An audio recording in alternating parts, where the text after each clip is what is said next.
এটা হলো যে আমাদের অটো ট্রাফিক সিগন্যালগুলো যেগুলো আছে, যেগুলো যাতে টোটাল শহরে কার্যকর করা যায়, স্টেপ বাই স্টেপ কয়টা হয়েছে, কয়টা হবে, পূর্ণাঙ্গ কীভাবে পাওয়া যায়, সেগুলো প্রাইম মিনিস্টার এর আগেও আমাদেরকে টার্গেট দিয়েছিলেন।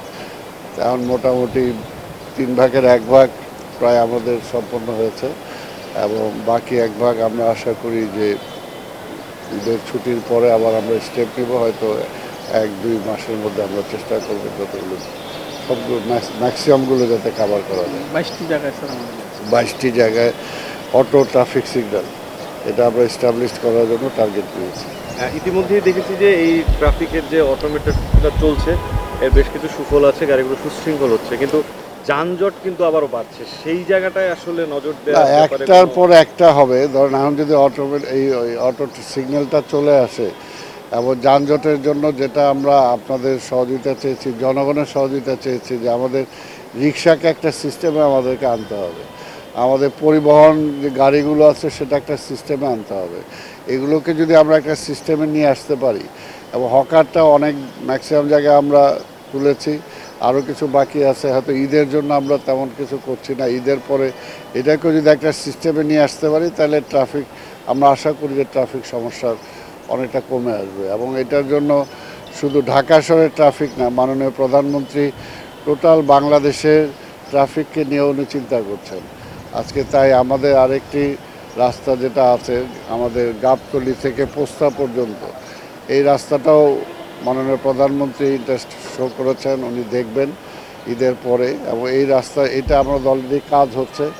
যদি এই রাস্তাটাও আমরা দ্রুত করতে পারি, তাহলে সাউথ বেঙ্গলের গাড়িগুলো যেগুলো মানে নর্থ বেঙ্গলে যাবে, সেগুলো আর যাত্রাবাড়ি ক্রসিংয়ে যাওয়া দরকার পড়বে না।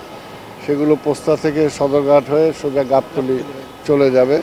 এবং ওর দিক থেকে নর্থ বেঙ্গল থেকেও যারা সাউথ বেঙ্গলে যাইতে চায়, তারাও ঢাকা শহরের ভিতরে আসতে হবে না, এমনকি যাত্রাবাড়ির ফ্লাইওভারও ব্যবহার করতে হবে না।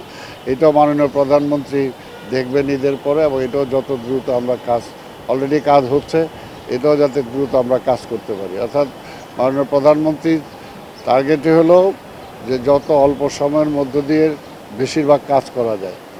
মূল এজেন্ডার বাইরে অন্য কোনো আলোচনা হয়েছে? যেমন ঈদুল আজহায় একটা বড় প্রেশার থাকে 3 ধরনের। একটি হচ্ছে ঢাকা থেকে ছেড়ে যাবেন একটি অংশ সড়ক দিয়ে, আরেকটি হাটের পার্শ্ববর্তী সড়ক ব্যবস্থাপনা, আরেকটি হচ্ছে চামড়া। তিনোটি আসলে সিটি কর্পোরেশনের সাথে খুব ভালোভাবে সংযুক্ত। না, এগুলো আগেই আলাপ হয়েছে, এগুলো আজকে আলাপের বিষয় না। এগুলো তো উনি তো চান, উনি এর আগেও আমাদের নির্দেশ দিয়েছেন যে ঢাকা শহরের বর্জ্য যাতে 12 ঘন্টার মধ্যে পরিষ্কার করা যায়, সেটার জন্য আমরা সেই ব্যবস্থা নিচ্ছি। এবং হাটগুলোর ঠিক মতো যাতে চলে, সেটা যতটুকুই করা যায় এই ব্যাপারে আমরা, কোথাও যদি কোনো ব্যত্যয় ঘটে তাহলে আমরা পুলিশকে বলেছি, তারা সেখানে ব্যবস্থা গ্রহণ করবে। আমরা চাই ক্রেতা বিক্রেতা সবাই যাতে ফ্যাসিলিটিস পায় এবং কোথাও যাতে কোনো অসুবিধা না হয়। এবং ঈদের পরের দিন যে ঈদের দিন যে কোরবানিটা হবে, সেই কোরবানির বর্জ্যটা যাতে আমরা ক্লিয়ার করতে পারি, সেটার জন্য আমরা চেষ্টা করছি। তবে আপনাদের সহযোগিতা আমরা চাই, আপনাদের মাধ্যমে জনগণকে জানাতে চাই যে কোনো অবস্থাতেই যাতে কেউ মানে কোরবানির বর্জ্য যাতে ড্রেনের মধ্যে না দেয়। এটার জন্য আমরা বস্তা দিয়েছি, প্রায় কয় লাখ বস্তা আমরা দিয়েছি। এই বস্তাগুলো যাতে তারা কার্যকর লাগায়, এবং সেই বস্তার মধ্যে যাতে আবর্জনা ফেলে, এবং যত্রতত্র যাতে কোরবানিও না দেয়, যত্রতত্র যাতে আবর্জনাও তারা না ফেলে, এটার জন্য আপনাদের মাধ্যমে জনগণকে আমরা আহ্বান জানাতে চাই।